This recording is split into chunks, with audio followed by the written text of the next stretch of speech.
کریم کے اندر ہے. قرآن کہتا ہے don't worry I'll explain you. میں بتاتا ہوں میرے پاس موجود ہے. قرآن کہتا ہے کہ میرے پاس بچانے کا راستہ بھی ہے اور اگر کوئی بتانے کے بعد نہ مانے تو اس کو سزا بھی کیسی ملنی چاہیے وہ سزا بھی اس قرآن کریم کے اندر بیان کیا گیا ہے. زنا سے کیسے بچا جا سکتا؟ زنا کی شروعات کہاں سے ہوتی؟ آنکھوں سے ہوتی. نظریں ملتی ہے 14 فروری کو ویلنٹائنز ڈے مناتے, اس کے بعد پھر پورے دلی کے اندر میں جا کر شاپنگ کرتے گھومتے, زنا کا بازار وہیں سے گرم ہوتا ہے. آئی ٹو آئی نظریں ملتی ہے, وہیں سے نمبر ایکسچینج ہوتے ہیں. نگاہیں ملنے کے بعد ایک دوسرے کے دل میں پھر باتیں جنم لیتی ہے کہ بھئی ہمیں ان سے کلوز ہونا چاہیے, ہمیں اس سے رشتہ جوڑنا ہے. آنکھوں سے اللہ تبارک و تعالیٰ نے وہیں پر تاکید کرتا ہے کہ بھئی جہاں سے یہ بیماری شروع ہوتی, جہاں سے زنا وجود میں آتا ہے, شروعات جہاں سے ہے, دنیا کی کسی کتاب میں یہ نظام نہیں ہے دنیا والوں, یہ صرف قرآن کریم کے اندر ہے. قرآن کہتا ہے لڑکوں سے بھی, لڑکیوں سے بھی, مردوں سے بھی, عورتوں سے بھی, قرآن دونوں کو مخاطب کر کے کہتا ہے اپنی نگاہوں کی حفاظت کرو. قل للمؤمنین یغضوا من ابصارهم ويحفظوا فروجهم, یہ مرد کے لیے اپنی نگاہیں نیچی رکھو. عورت سے کہتا ہے قل للمؤمنات یغضضن من ابصارهن ويحفظن فروجهن, نگاہیں کنٹرول میں رکھو. مارکیٹ جانے کی ضرورت نہیں ہے, اگر ضرورت پڑ جائے تو پردے میں ملبوس ہو کر مارکیٹ اور بازار جاؤ, ورنہ وقرن فی بیوتکن ولا تبرجن تبرج الجاہلیت الاولی. اگر کسی اجنبی سے بات کرنے کی نوبت آ جائے فلا تخضعن بالقول, تو نرمی سے بات مت کرو, سختی پیدا کرو اپنے باتوں کے اندر.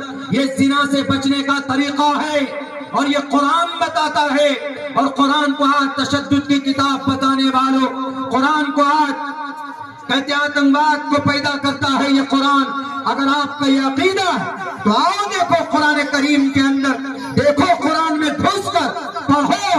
You have to just consider انشاءاللہ اگر قرآن کے باتوں پر اگر ہمارے پرائم منسٹر صاحب 1 سال کے لیے اس قرآن کو پورے بھارت کے اندر امپلیمنٹ کر دے کہ کوئی سماج کی بچی, کوئی سماج کا لڑکا, کوئی مرد, کوئی عورت کسی پرائے مرد کے طرف یا کوئی مرد کسی پرائے عورت کی طرف نگاہ اٹھا کر نہیں دیکھے گا, اگر اس پر امپلیمنٹ ہو جائے سماج کی ساری عورتیں ملبوس ہو جائیں پردے کے اندر, برقعے کے اندر, تو برقع جو عورت پہنتی پردے میں رہتی تو شیطان جو بیٹھے, شیطانی نوجوان, شرابی, کبابی جو ہوتے, اگر ان کے نظروں کے سامنے سے کوئی برقع پہننے والی عورت نکل جائے تو وہ بھی دل سے احترام کرتا ہے کہ نہیں یہ عورت she is a very careful, یہ بہت زیادہ تمیزدار گھرانے کے لگتے, پھر اس کو چھونے کی بھی کوشش نہیں کرتا.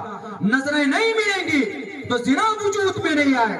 آپ کے دلی کا معاملہ ہے کہ ایک آفتاب نام کا لڑکا اپنی گرل فرینڈ کانسیپٹ, یہ بازارو لینگویج میں بولتے ہیں, لوکل لینگویج میں بولتے ہیں, ناجائز سمبند تھے دونوں کے. جس ناجائز سمبند کو اتراکھنڈ کے سی ایم صاحب نے کہا کہ نہیں اس کو قانونی شکل دی جائے, ناجائز سمبند میں لڑکا لڑکی رہ سکتے ہیں, ناجائز سمبند میں رہنے کی اجازت دی آپ نے نکاح کو ضروری قرار نہیں دیا. بنا نکاح کے آپ نے کہا کہ یہ دونوں اگر رہیں گے دونوں بنا نکاح کے تو پھر آفتاب جیسا گھٹنا پورے دیش کے اندر نوجوان قاتل بن جائیں گے, بچیوں کو انصاف نہیں ملے گا.